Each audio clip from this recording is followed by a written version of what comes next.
Shalom saudara-saudara, apa kabar semuanya? Puji Tuhan, kita boleh berjumpa lagi di dalam ibadah online kita. Meskipun kita berpisah satu sama lain, tapi 2-3 orang berkumpul sehati di dalam namanya. Saya percaya Tuhan hadir di tengah-tengah kita. Amin saudara.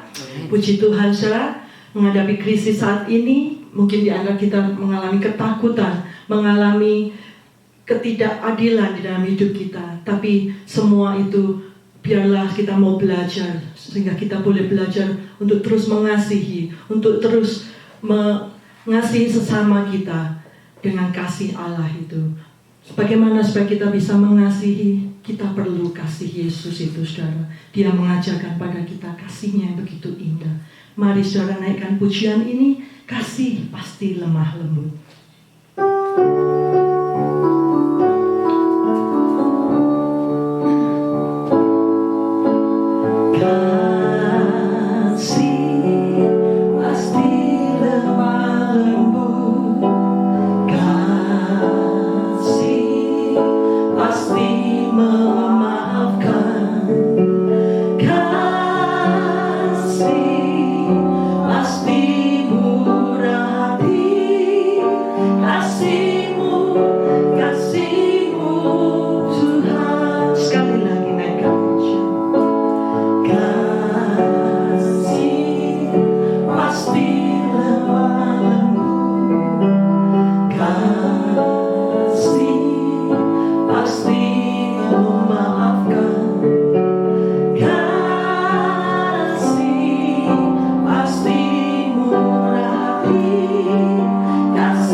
Shalom saudara, selamat siang.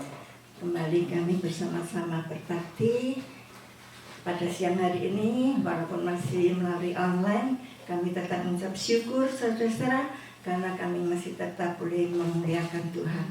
Amin. Mari sebelum saya berdoa, saya akan bacakan ayat yang diberikan pada siang hari ini. Firman Tuhan diambil dari Galatia 6 ayat 8-10. Ayat 8, sebab barang siapa menabur dalam dagingnya, ia akan menuai kebinasaan dari dagingnya. Tetapi barang siapa menabur dalam roh, ia akan menuai hidup yang kekal dari roh itu. Ayat 9. Janganlah kita jemu-jemu berbuat baik, karena apabila sudah datang waktunya, kita akan menuai jika kita tidak menjadi lemah. Ayat 10. Karena itu, selama masih ada kesempatan bagi kita, marilah kita berbuat baik kepada semua orang, tetapi terutama kepada kawan-kawan kita seiman. Amin. Saudara, mari kita berdoa. Bapa di dalam surga, kembali kami pada siang hari ini Tuhan, kami mau mengucap syukur atas kasih-Mu yang begitu indah, yang begitu besar Tuhan dalam hidup kami. Sehingga Tuhan Engkau selalu ampuni setiap kelemahan kekurangan kami Tuhan. Tuhan, seperti pujian yang sudah kita naikkan, ajarilah kami senantiasa Tuhan kasih-Mu yang lemah lembut, kasih-Mu yang indah, kasih-Mu yang selalu memaafkan. Kami perlu belajar semuanya itu daripada-Mu Tuhan. Biarlah Tuhan kami boleh senantiasa Engkau layakkan Tuhan, untuk bersama-sama kami saling mengasihi dan kami saling memuji memuliakan nama-Mu dalam hadirat-Mu. Kami merasakan kehadiran-Mu Tuhan dalam kehidupan kami. Terima kasih Tuhan, dan kami mengucap syukur siapa kami boleh Engkau panggil sebagai anak-anak-Mu Tuhan. Bapa, kembali kami akan melanjutkan kebaktian kami online ini Tuhan. Biarlah Tuhan Engkau satukan kami semua, baik Lisa yang akan melanjutkan pimpin pujian, biarlah pujian-pujian yang kami naikkan boleh menjadi dupa yang harum di hadapan-Mu dan boleh menyenangkan hati-Mu Bapa, juga boleh menghibur hati setiap kami Tuhan. Terima kasih Bapa, juga Heri yang main musik Tuhan, Kau juga pimpin. Biarlah Tuhan semua puji-pujian ini indah di hadapan-Mu. Juga Handi yang akan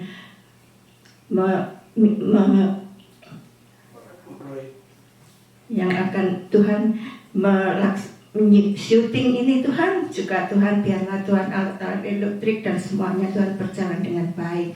Juga hamba-Mu Pak Leo yang akan menyampaikan firman-Mu Tuhan, biarlah firman-Mu itu juga Tuhan boleh menjadi berkat kami, pada kami, dan memimpin kami dalam kehidupan kami, untuk kami lebih belajar lagi kehendak-Mu dan kehidupan kami Tuhan. Dan kami boleh nanti Tuhan selalu Engkau layakkan ada di hadapan-Mu Tuhan. Dan kelak kami boleh bersama-sama menikmati Tuhan hidup yang kekal bersama-Mu Bapa.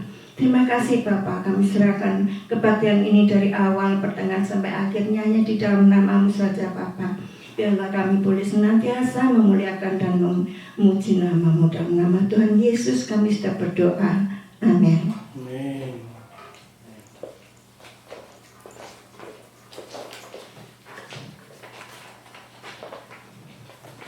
Puji Tuhan, saudara. Jangan jemu-jemu berbuat baik. Biarlah kita terus menjadi saksi Kristus, untuk menyebarkan, untuk selalu share akan kasih Allah. Memang itu tidak mudah saudara, tapi pujian berikutnya, marilah kita meminta Bapa, Tuhan kita itu, untuk melembutkan hati kita, sehingga kasih itu ada di dalam diri kita, dan kita boleh memberikannya pada saudara kita di sekeliling kita. Amin saudara.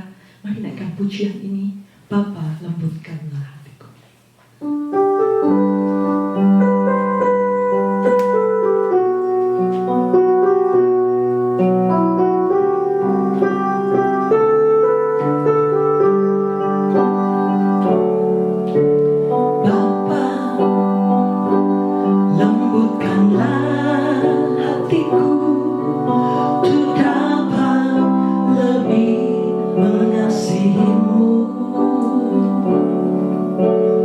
Bapa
syukur hanya bagi Tuhanku. Beri kemuliaan untuk Allah kita. Dia begitu baik, saudara. Kita tidak mampu melakukannya sendiri, saudara. Itu hal yang susah mungkin buat kita. Tapi saat kita mengandalkan Tuhan Yesus, saat kita mengandalkan Roh Kudus untuk mengubah hidup kita, untuk melembutkan hati kita, saya percaya tidak ada yang mustahil buat Allah kita. Amin. Sekarang kita bangkit berdiri, saudara. Di dalam hadirat Tuhan, kita pasti merasakan damai sejahtera. Kita menemukan damai sejahtera dan sukacita itu. Karena itu saya rindu kita mau menaikkan pujian ini. Nyanyi glory, nyanyi glory.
Saat kita menyembah Dia, saat kita memuji Dia, kita akan merasakan sukacita dari surga itu. Amin, saudara.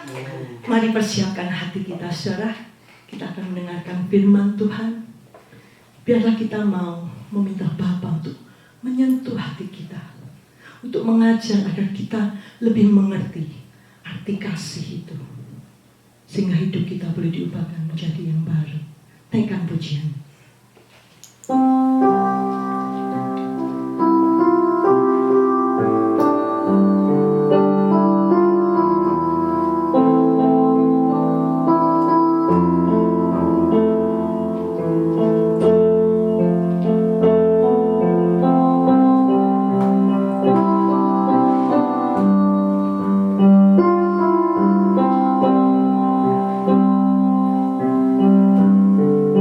Betapa ku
betapa ku menyadari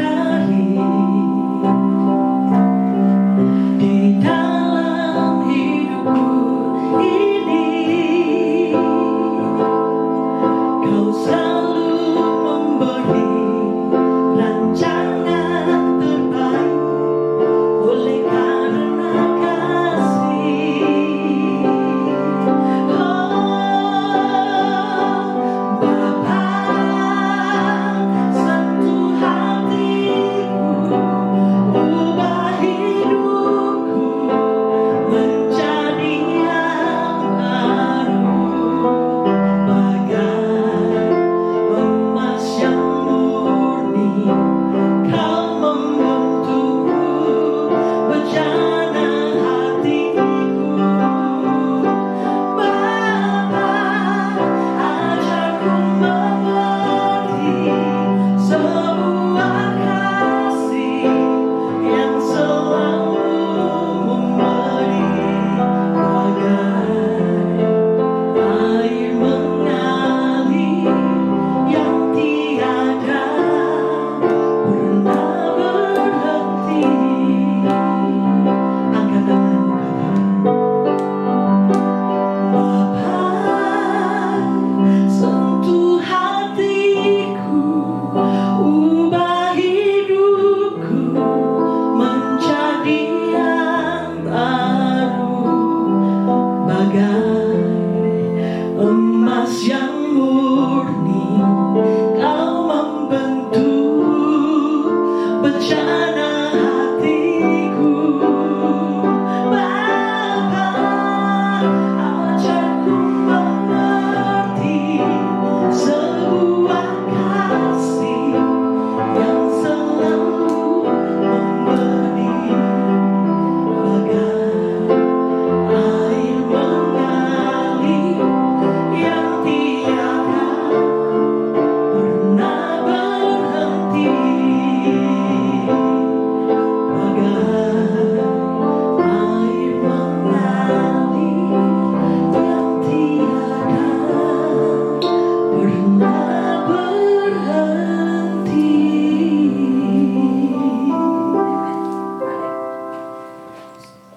Puji Tuhan, saudara-saudara, jemaat Pujo yang dikasihi Tuhan Yesus Kristus, kawan-kawan, saudara-saudara dimanapun Anda berada, kiranya Tuhan selalu memberkati kalian.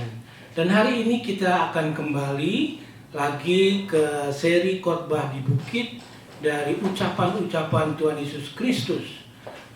Hari ini kita akan belajar dari Matius pasal 5 ayat 21 sampai 26 ya. Tapi sebelumnya mari kita berdoa dulu. Kita minta pertolongan Tuhan. Bapa kami yang ada di surga, kami bersyukur dan berterima kasih dari lagu yang baru saja kami nyanyikan itu menyentuh hati kami, di mana Tuhan menginginkan kami menjadi seperti emas-emas yang terus disempurnakan oleh Tuhan. Karena kesempurnaan dari Tuhan itu adalah sesuatu yang menyenangkan hati, sesuatu yang membuat kami bersemangat untuk melayani Tuhan, membuat kami mencintai Tuhan. Karena Tuhan yang telah mengajarkan lebih baik kami menjadi orang-orang yang selalu mau dididik, selalu mau memberi, seperti air yang terus mengalir, sehingga rohani kami, jiwa kami itu selalu boleh disegarkan oleh Tuhan. Karena itu Bapa di surga, pada waktu nanti kami mendengarkan firman-Mu, biarlah Engkau saja yang boleh menyertai kami, supaya kami boleh mengerti ya Bapa di surga, bagaimana caranya mengasihi saudara-saudara kami, bagaimana caranya kami mengasihi Engkau, bagaimana caranya kami melayani Tuhan, seperti hamba yang begitu taat dan begitu mengasihi-Mu. Karena itu Bapa di surga, biarlah Roh-Mu yang bekerja di dalam hati kami semua. Di dalam nama Tuhan Yesus kami boleh berdoa dan mengucap syukur hanya kepada Tuhan saja. Amin. Saudara-saudara, saya akan membacakan Matius pasal 5 ayat 21 sampai 26. Ya, saudara ikuti dari slide yang ada di belakang saya. Ya, saya akan membacakan. Kamu telah mendengar yang difirmankan kepada nenek moyang kita. Jangan membunuh. Siapa yang membunuh harus dihukum. Tetapi aku berkata kepadamu, setiap orang yang marah terhadap saudaranya harus dihukum. Siapa yang berkata kepada saudaranya kafir harus dihadapkan ke mahkamah agama, dan siapa yang berkata jahil harus diserahkan ke dalam neraka yang menyala-nyala. Sebab itu, jika engkau mempersembahkan persembahanmu di atas mezbah dan engkau teringat akan sesuatu yang ada dalam hati saudaramu terhadap engkau, tinggalkanlah persembahanmu di depan mezbah itu dan pergilah berdamai dahulu dengan saudaramu, lalu kembali untuk mempersembahkan persembahan itu. Segeralah berdamai dengan lawanmu selama engkau bersama-sama dengan dia di tengah jalan, supaya lawanmu itu jangan menyerahkan engkau kepada hakim, dan hakim itu menyerahkan engkau kepada pembantunya, dan engkau dilemparkan ke dalam penjara. Aku berkata kepadamu, sesungguhnya engkau tidak akan keluar dari sana sebelum engkau membayar hutangmu sampai lunas. Demikianlah firman Tuhan. Saudara-saudara, kiranya Tuhan memberkati dan diberkatilah orang yang membaca, merenungkan, dan juga melakukan firman Tuhan. Saya ada pertanyaan. Orang apa yang tidak bisa marah? Orang mati. Ya, semua orang bisa marah, saudara-saudara. Siapa yang tidak pernah marah? Ya, coba saja akibat dari seorang polisi menaruh dengkulnya ke leher orang hitam, ya, yang dia tangkap. Saya berharap jangan sampai polisi itu orang Kristen, ya, karena orang Kristen itu diajar tidak boleh marah, apalagi membunuh, ya, dari ayat-ayat Alkitab yang baru saja kita baca tadi. Tetapi apakah betul orang Kristen itu tidak boleh marah? Ya, nanti kita akan pelajari dari ayat ke ayat supaya kita boleh mengerti dari satu perikop tersebut kita diajarkan apa oleh Tuhan pada hari ini. Ya, pertama di Romawi pertama saya ingin menjelaskan apa artinya kemarahan. Ya, apa artinya kemarahan? Tapi sebelumnya kita membicarakan tentang pembunuhan dulu, ya. Pembunuhan itu sudah dari dahulu, ya, itu sudah ada di zaman Perjanjian Lama, malah itu salah satu perintah hukum Allah yang ke-6. Tidak boleh membunuh, ya. Di Keluaran 20:13, jangan membunuh. Lalu di Ulangan 5:17 juga ditulis, jangan membunuh, ya. Walaupun dari yang 9 perintah Allah itu kita suka langgar, suka nggak suka, yang ke-6 ini, yang jangan membunuh, tidak ada satupun orang yang senang jadi pembunuh. Betul? Ya? Nah, jadi kita fokus tentang kemarahan. Dari mana datangnya kemarahan itu? Ya. Kalau di ayat 21-22 ditulis, kamu telah mendengar yang difirmankan kepada nenek moyang kita, jangan membunuh, siapa yang membunuh harus dihukum. Tetapi aku berkata kepadamu, setiap orang yang marah terhadap saudaranya harus dihukum. Siapa yang berkata kepada saudaranya kafir harus dihadapkan ke mahkamah agama, dan siapa yang berkata jahil harus diserahkan ke dalam neraka yang menyala-nyala. Ya. Jadi apa yang Yesus katakan lebih dalam dari apa yang orang Farisi ajarkan.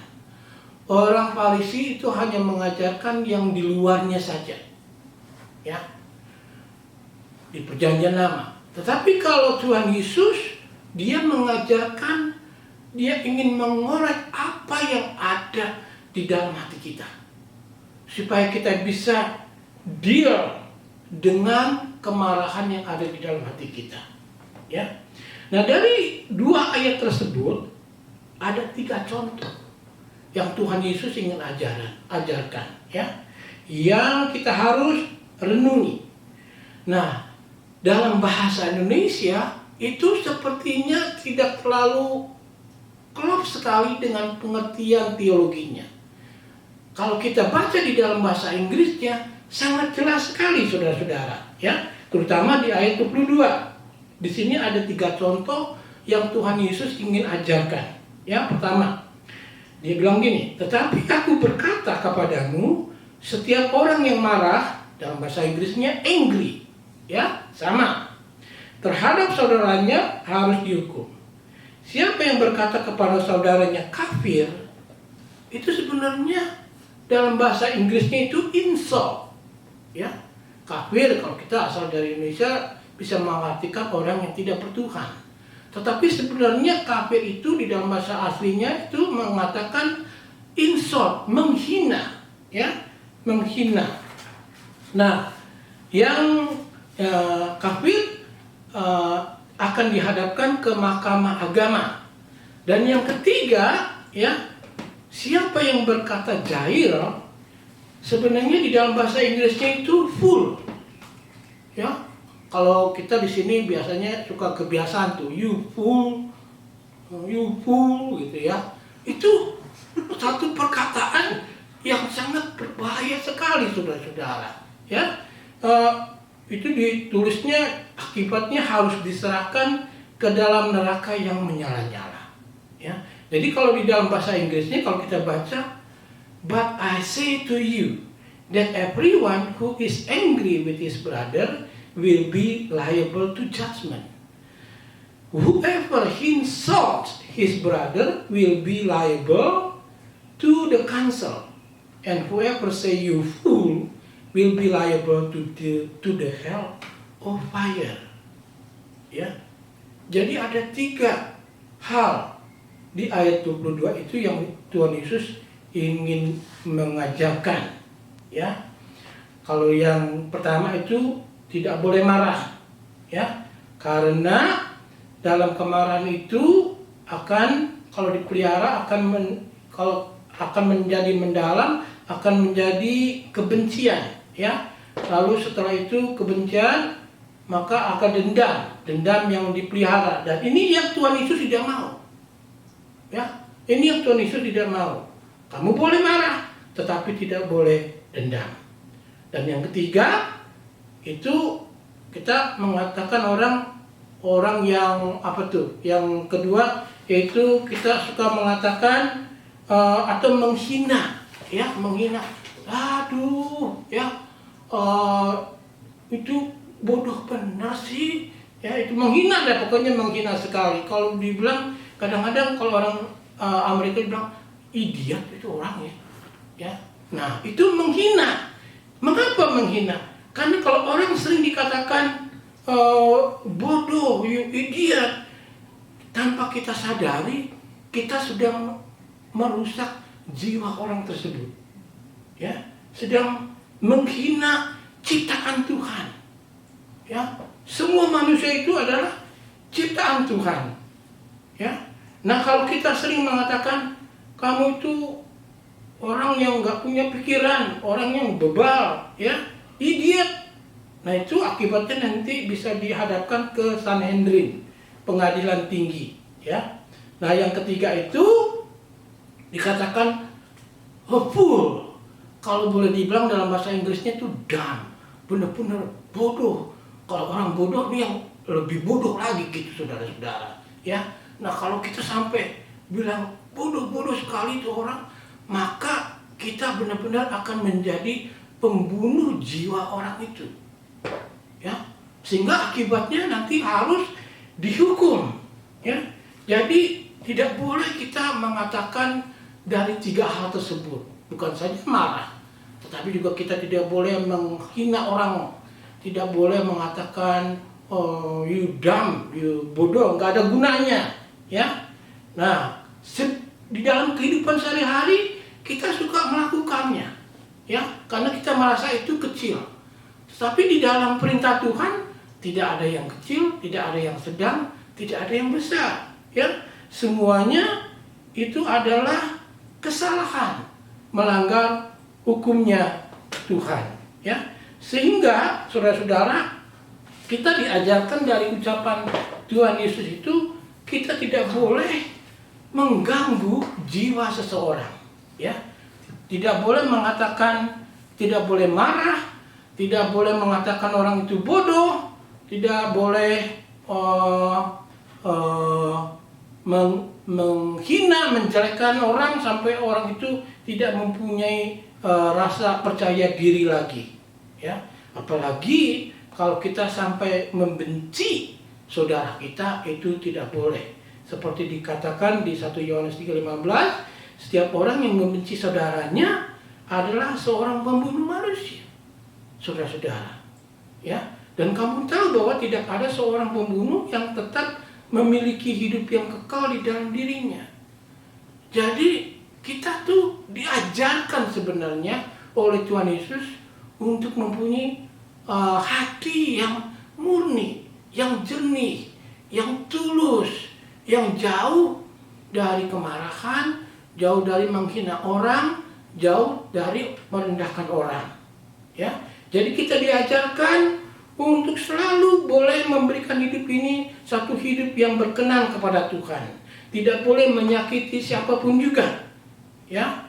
Nah itu kalau kita melihat itu polisi taruh dengkulnya di leher orang hitam itu, sebenarnya itu sangat keterlaluan memang, ya. Memang kita tahu polisi itu karena trainingnya itu terlalu singkat, yang diajarkan itu satu teori bagaimana untuk membuat orang itu tidak bergerak sama sekali, ya. Saudara bisa bayangkan kalau kita melihat orang bergulat, ya, pertandingan gulat, kalau lawannya itu sudah tidak bisa bergerak, dia ketok-ketok lantainya, artinya itu harus dilepas. Apalagi ini korban sudah dibilang saya tidak bisa napas, sebenarnya itu harus dilepas. Nah itu menandakan ada satu kebencian di dalam hati polisi itu, ya. Kita sebagai manusia, dia hitam, dia putih, kuning atau coklat, kita diajarkan dari kejadian, ya, pada waktu Tuhan menciptakan manusia di Kejadian 4 ayat 9, bahwa kita ini adalah brother keeper, ya. Kita ini diciptakan untuk menjadi pemelihara saudara yang lain. Walaupun saudara kita itu mungkin bodoh, mungkin saudara kita itu dumb, mungkin fool, tetapi kita yang lebih pintar, yang lebih baik, itu sebenarnya harus bisa memelihara siapa saja. Karena kita diciptakan untuk bisa menjadi memelihara saudara kita yang lain, ya. Itu dicontohkan di Kejadian 4 ayat 9, ditulis firman Tuhan kepada Kain, "Di mana Habel adikmu?" Lalu jawabnya, "Aku tidak tahu. Apakah aku penjaga adikku?" Ya, jadi sebenarnya Habel itu sudah membunuh Kain. Ya. Ya. Oh ya, Habel itu Kain sudah membunuh Habel. Ya. Karena kemungkinan ada kemarahan, kemungkinan ada kebencian. Nah sekarang kita mempunyai satu pertanyaan lagi, ya. Bagaimana dengan Yesus? Yesus pernah marah kan? Pernah. Beberapa kali dia marah. Pernah juga dia mengatakan orang itu bodoh, buta. Betul? Saya tunjukin, ya. Tetapi Yesus itu marah bukan kepada orangnya. Yesus marah kepada dosanya. Yesus itu mencintai semua orang. Jadi kalau kita belajar, kemungkinan ada satu kemarahan yang holy anger untuk memperbaiki orang tersebut. Ada juga kemarahan yang diikuti dengan kebencian yang nanti akan dihasilkan dengan pembunuhan. Yesus, dia marah. Tetapi dia marah untuk merubah orang Farisi, ya. Jadi kemarahannya itu dia marah hanya kepada dosanya saja. Contohnya, Yesus benar marah, ya. Di Markus 3 ayat 5 itu Tulis gini, ia berduka cita karena kegigilan mereka dan dengan marah.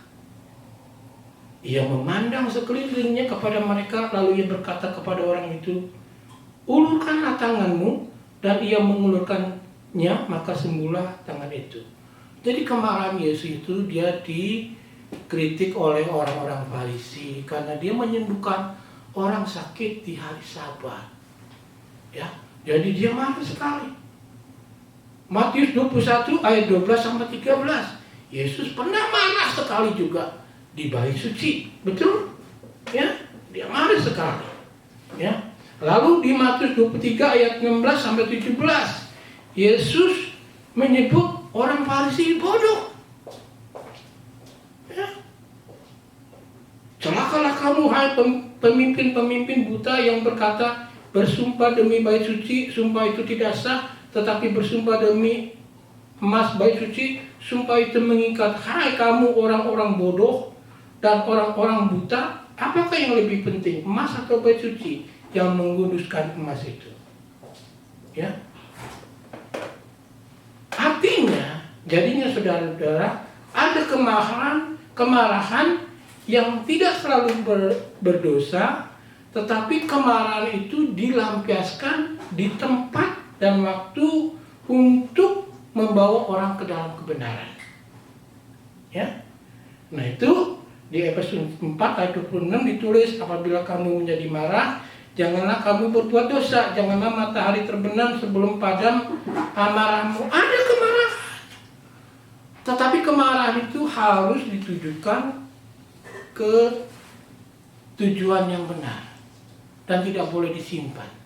Karena kalau disimpan itu akan menjadi dendam, dan dendam itu bisa menjadi kepembunuhan.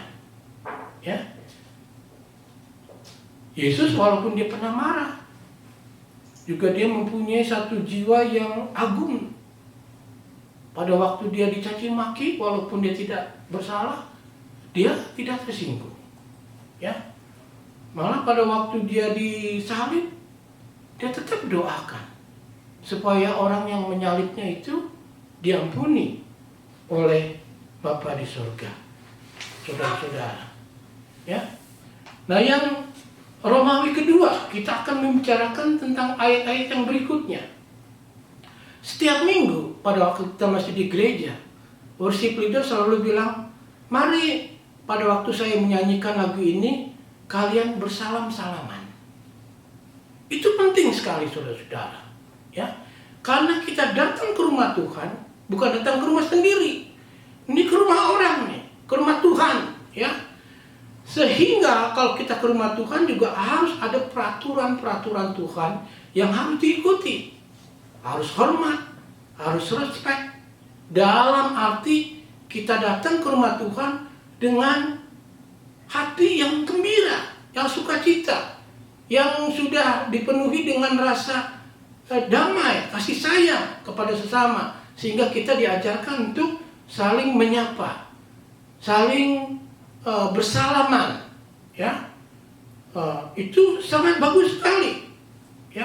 Ayat 23 sampai 24 ditulis begini, sebab itu jika engkau mempersembahkan persembahanmu di atas mezbah itu, dan engkau teringat akan sesuatu yang ada dalam hati saudaramu terhadap engkau, tinggalkanlah persembahanmu di dalam mezbah itu, dan pergilah berdamai dahulu dengan saudaramu, lalu kembali untuk mempersembahkan persembahanmu itu.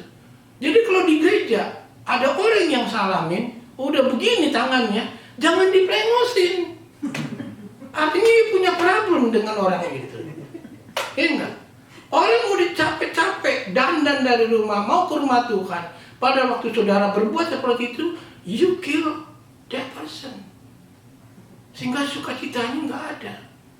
Harus respect satu dengan yang lain, datang ke rumah Tuhan, harus respect juga sama Tuhan yang punya rumah.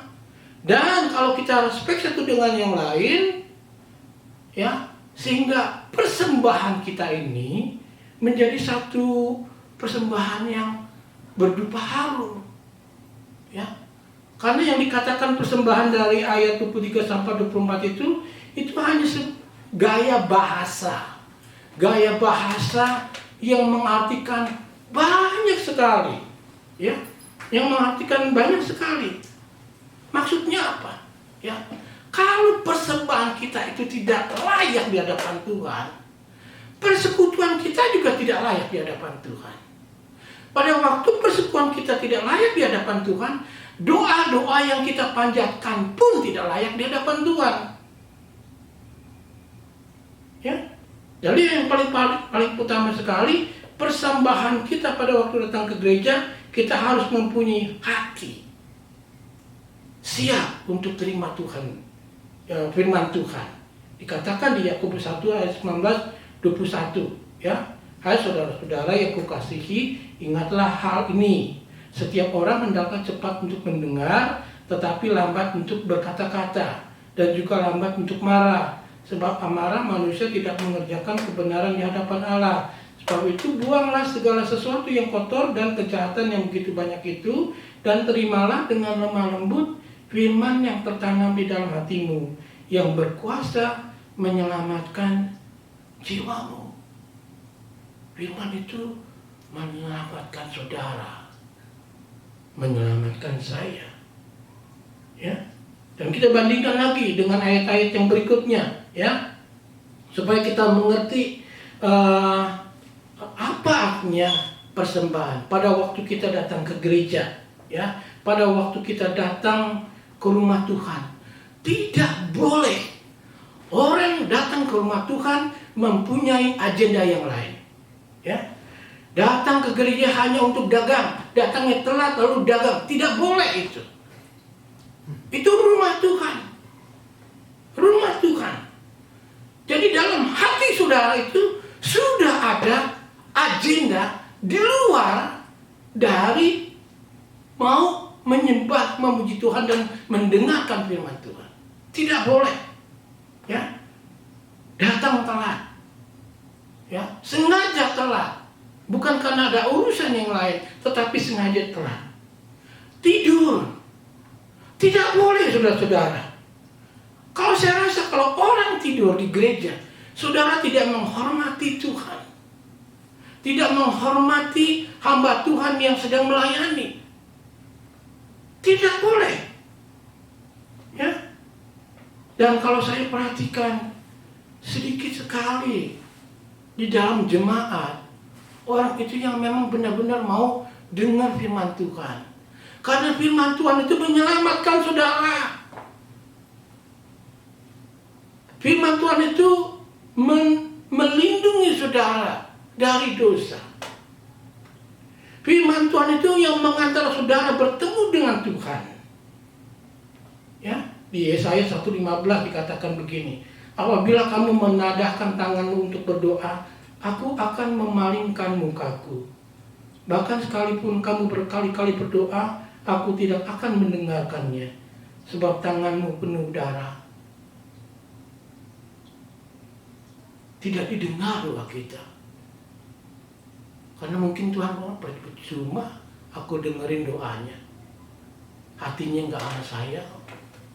Ya. Lalu di Yesaya 58:3-4, mengapa kamu berpuasa dan engkau tidak memperhatikannya juga? Mengapa kami merendahkan diri dan engkau tidak mengindahkannya juga? Sesungguhnya pada hari puasamu engkau masih tetap mengurus urusanmu, dan kamu mendesak-desak semua buruhmu. Sesungguhnya kamu berpuasa sambil berbantah dan berkelahi serta memukul dengan tinju, dengan tidak semena-mena dengan caramu. Berpuasa seperti sekarang ini, suaramu tidak akan didengar di tempat yang tinggi. Jadi dalam pandangan Allah, ibadah itu tidak mempunyai nilai apapun jika kita masih mempunyai dosa pada waktu kita datang ke rumah Tuhan. Kita mempunyai agenda yang tidak berkenan kepada Tuhan. Saudara tidak diberkati, gerejanya juga tidak diberkati. Itu. Sehingga pada waktu kita ada di hadapan Allah, kita harus selalu berusaha untuk menyembah Dia secara aktif. Ya, secara aktif. Karena ibadah itu berguna. Tapi kalau kita sia-siakan, maka ibadah kita itu tidak mempunyai nilai. Lalu yang berikutnya, kita baru tadi saya dibaca, ya. Buanglah, kita baru baca tadi yang ini, persembahanmu itu tinggal, oke, saya baca lagi. Sebab itu jika engkau mempersembahkan persembahanmu di atas mezbah dan engkau teringat akan sesuatu yang ada di dalam hati saudaramu terhadap engkau, itu membicarakan tentang ada ganjelan. Ya, ada ganjelan di antara jemaat Tuhan dengan jemaat Tuhan yang lain. Ya. Tidak ada nilai atau kegunaan apapun pada waktu kita datang ke gereja kalau kita mempunyai ganjelan di dalam hati kita. Ya. Tidak berguna. Bukan saja tidak berguna dengan orang yang kita mempunyai ganjelan, juga tidak berguna kepada Tuhan. Ya. Dari apa yang Tuhan Yesus sediakan ini, bukan artinya kita hanya fokus antara manusia satu dengan manusia yang lain. Tetapi kalau kita mempunyai ganjelan antara satu dengan yang lain, maka kita pun mempunyai ganjelan dengan Tuhan. Karena kedua hal ini tidak bisa terpisahkan. Kita benar-benar harus datang ke gereja itu mempunyai hati yang tulus dan ikhlas, mau diajar, mau dengar firman Tuhan, mau disempurnakan oleh Tuhan. Ya. Nah, lalu ayat yang berikutnya penutup, ya, mengenai hutang. Ya, ayat yang berikut ini mengenai hutang. Ayat 25 sampai 26. Segeralah berdamai dengan lawanmu selama engkau bersama-sama dengan dia di tengah jalan, supaya lawanmu itu jangan menyerahkan engkau kepada hakim, dan hakim itu menyerahkan engkau kepada pembantunya, dan engkau melemparkan ke dalam penjara. Aku berkata kepadamu, sesungguhnya engkau tidak akan keluar dari sana sebelum engkau membayar hutangmu sampai lunas. Ada orang yang berdiskusi atau berargumen penafsiran ini rohani atau rupiah. Ya, kalau kita mengerti, pasti hakim itu menunjuk kepada Allah.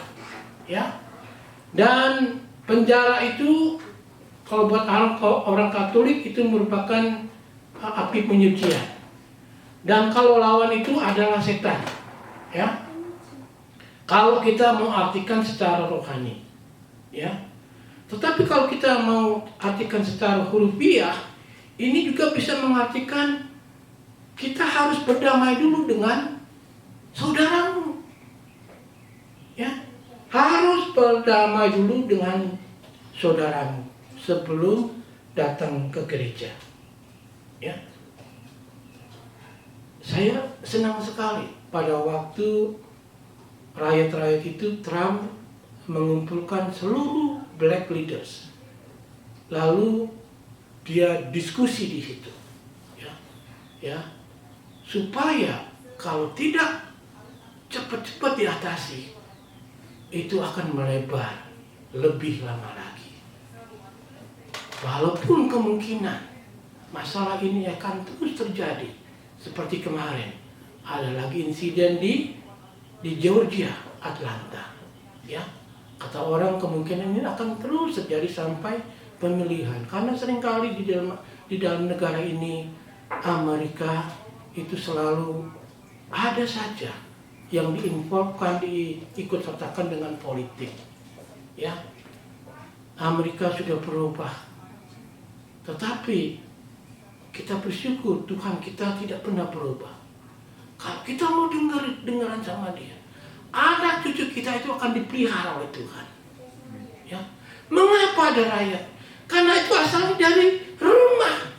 Tidak diajarkan untuk menghargai rumah orang, untuk menghargai harta benda orang.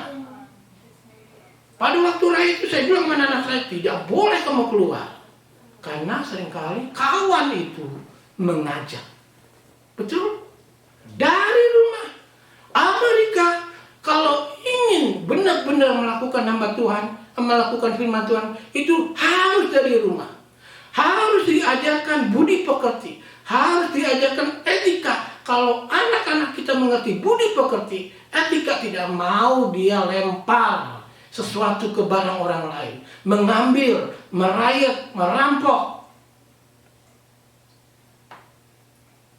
Dan kita bisa melihat kalau kita tidak punya polisi juga bagaimana kita menjalankan hidup ini. Apakah kita harus mempunyai senjata? Mana bisa kita diajarkan untuk membunuh? Tidak bisa. Ya.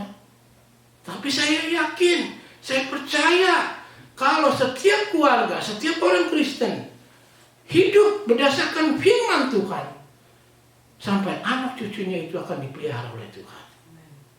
Itu yang ditinggali oleh Amerika.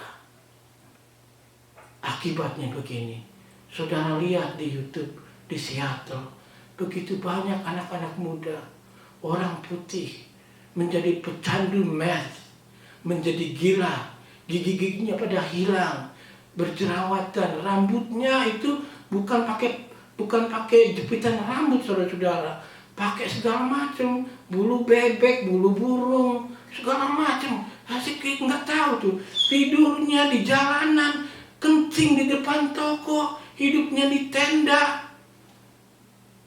This is America. Saudara di Los Angeles saja kalau saudara lihat itu, saya tunjuk lihat tuh, jangan kamu jadi seperti itu. Harus jauhkan, harus bisa mengajarkan kepada keluarga. Firman Tuhan, Tuhan is number one in everything. Bukan hanya saya ingin memaksa saudara, saya ingin mengajarkan dan saya percaya firman itu the best of everything. Ya, jadi dikatakan, ya udah pasti kalau orang yang berhutang harus membayar, ya harus membayar. Nah ini kesimpulannya, ya. Jadi kita menyimpulkan kita harus menata hidup kita dengan baik di hadapan Tuhan, supaya doa kita terdengar. Dan kedua, kita harus bisa menata hubungan kita dengan baik. Ya, harus mau bisa merendahkan satu dengan yang lain. Ya, saya melayani kalian bulan Juni ini sudah 15 tahun. Sudah 15 tahun. Saya senang melayani. Dalam 15 tahun itu kemungkinan saya ingat saya 1 atau 2 kali saya ambil vacation. Dalam 15 tahun, saudara-saudara. Lalu segala upaya saya pada waktu saya dapat duit dengan Ibu Nani, saya berikan kepada ke gereja. Dengan harapan saya dan Bu Nani bisa memelihara gereja. Tidak mau memberatkan jemaat. Tetapi saya ingin ditimpali dengan kalian mengasihi Tuhan dan mengasihi gerejanya. Itu yang saya rindukan. Supaya saya bisa melihat apa komitmen saudara kepada gereja. Apa komitmennya? Apakah ada pertumbuhannya? Apakah saudara bertahun-tahun mengikut Tuhan tetap saja harus menjadi baby? Tentu saja tidak. Kita mau bertumbuh. Terus kita bertumbuh. Ya. Dan juga saya ingin kalian itu rajin melayani. Karena melayani Tuhan itu ada mempunyai sukacita tersendiri. Ya. Ada satu reward yang diberikan oleh Tuhan tersendiri. Selebihnya Tuhan tanggung jawab. Ya, selebihnya Tuhan tanggung jawab. Kadang-kadang saya suka berpikir, Tuhan, saya melayani Tuhan. Number one, agenda di dalam hidup saya. Saya tidak kaya. Saya tidak punya rumah. Saya tidak punya uang. Tidak punya saudara-saudara. Ya. Tetapi kekayaan saya itu banyak. Banyak. Saya bisa melayani. saya mempunyai sukacita. Saya mau lebih kaya lagi kalau saya melihat jemaat saya juga bertumbuh dalam rohaninya. Itu saudara-saudara. Ya. Jadi memang sesuatu yang sulit, ya, sesuatu yang sulit untuk dilakukan, ya, tidak mudah, tetapi akan menjadi lebih mudah kalau semuanya sama-sama satu hati, berusaha melayani Tuhan, melaksanakan kehendak Tuhan. Ya, ya, mudah-mudahan itu menjadi berkat buat saudara. Ya, Tuhan memberkati. Mari kita berdoa. Bapa kami yang ada di sorga, kami boleh mengucap syukur dan berterima kasih karena firman-Mu itu adalah kebenaran. Firman-Mu itu adalah sesuatu yang terus boleh menuntun hidup kami. Kadangkala seringkali pada waktu kami mendengarkan firman-Mu, firman-Mu itu penuh dengan teguran. Firman-Mu itu penuh dengan nasihat. Firman-Mu itu juga boleh membuka hati, pikiran kami, rohani kami, supaya bisa melihat lebih jauh lagi, melihat kebesaran Tuhan.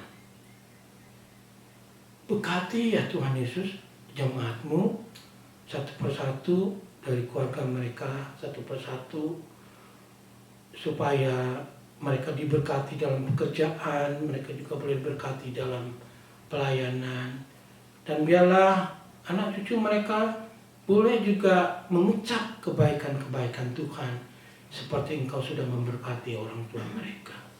Terima kasih Bapa di surga. Dalam nama Tuhan Yesus kami boleh berdoa dan mengucap syukur hanya kepada-Mu saja. Amin. Dan kita akan teruskan dengan doa syafaat.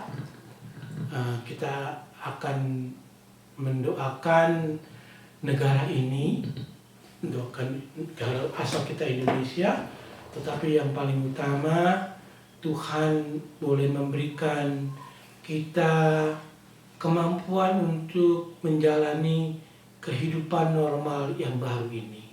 Ya, banyak sekali kesulitan-kesulitan yang kita bisa lihat. Ya, kita melihat atau kita tahu nanti pada waktu anak-anak masuk sekolah, mereka akan membagi menjadi dua bagian, yang satu masuk pagi, yang satu masuk siang. Ya, kalau itu dijalankan, itu akan menyusahkan orang tua. Orang tua harus kerja.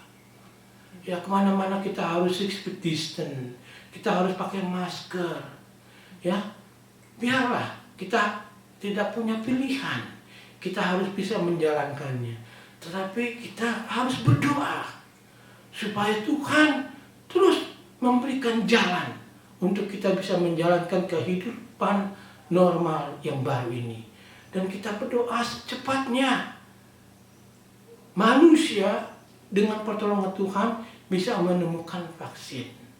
Ya, entah itu ada unsur-unsur politik atau sains, tetapi kita sebagai anak-anak Tuhan, kita bersandar kepada Dia. Ya, itu yang nomor 1. Mari kita satukan hati kita di dalam doa syafaat kita. Bapa kami yang ada di sorga, kami panjatkan doa kami ini. Kami ingin mendoakan supaya Tuhan menolong anak-anak-Mu di dalam kehidupan normal yang baru ini. Kami ingin mempunyai satu kekuatan dan satu pertolongan daripada Tuhan untuk menjalankan kehidupan normal yang baru ini. Karena banyak sekali mempunyai tantangan. Kami harus menjaga kesehatan kami, tetapi juga kami harus bekerja. Dan anak-anak kami harus bersekolah. Karena mereka membutuhkan pendidikan untuk masa depan mereka. Karena itu Bapa di surga, Engkau tolonglah. Supaya Engkau bisa menolong, memberikan kekuatan dan kemampuan. agar kami terus boleh sehat, agar kami terus boleh bekerja, dan anak-anak kami tidak kehilangan waktu untuk bersekolah. Kiranya Engkau jaga mereka satu persatu dimanapun mereka berada. Dan juga kami berdoa ya Tuhan Yesus, selama kami masih online, biarlah Engkau berkati Heri, Lisa, dan Handi, dan Ibu Ratna untuk menjadi alat di dalam kebenaran firman-Mu, di dalam pelayanan, supaya pelayanan mereka itu tidak sia-sia. Dan juga Tuhan berkati hamba-Mu ini, supaya terus bisa diberikan makanan oleh Tuhan secara rohani, sehingga saya juga bisa memberikan makanan apa yang saya dapat kepada jemaat-Mu. Juga Tuhan tolong Bapa di surga, supaya negara ini boleh menjadi negara yang baik. Kembalikan mereka ke dalam tangan-Mu. Biar dari segala apa yang terjadi, orang-orang bisa sadar, sepintar-pintar apapun juga, manusia membutuhkan Tuhan. Karena itu Engkau tolong nanti di pemilihan yang berikutnya, siapa saja yang Bapak suka, tapi kami hanya meminta, berikanlah kami presiden yang takut akan Tuhan, yang bisa memimpin kami semuanya, rakyat ini kembali kepada Tuhan. Kami percaya Bapak di surga, berikan kami kebangkitan rohani, karena kami memikirkan anak cucu kami nanti akan hidup di sini, dan mereka harus menjadi anak-anak Tuhan yang mengasihi Tuhan. Dan juga kami berdoa, kami masih mempunyai banyak saudara, kawan-kawan di Indonesia.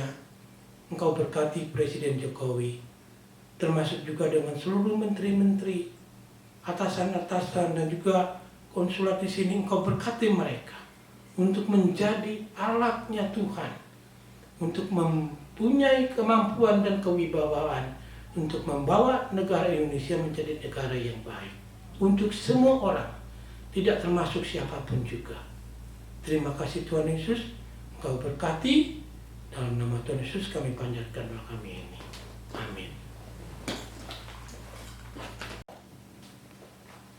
Puji Tuhan saudara, kita akan sekarang mengakhiri ibadah kita pada siang hari ini. Kita mau bangkit berdiri, mengucap syukur pada Tuhan, menaikkan pujian How Great is Our God. How great is our God. Sing with me, how great is our God. And all will see how great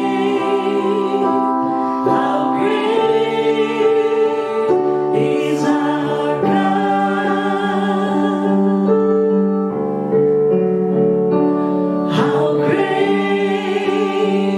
is our God. Sing with me, how great is our God. And all will see how great is our God. Mari kita arahkan mata rohani kita kepada Dia. Biarlah kasih setia Allah Bapa, kasih karunia Tuhan kita Yesus Kristus, dan persekutuan dari Allah Roh Kudus selalu tercurah kepadamu sekalian, dari siang hari ini sampai selama-lamanya. Diberkatilah di dalam kesehatanmu, dalam pekerjaanmu, dalam keluargamu, di dalam pelayananmu, demikian juga di dalam pemberianmu. Biar itu dilipat gandakan oleh Tuhan. Dalam nama Tuhan Yesus. Amin. Tuhan berkati.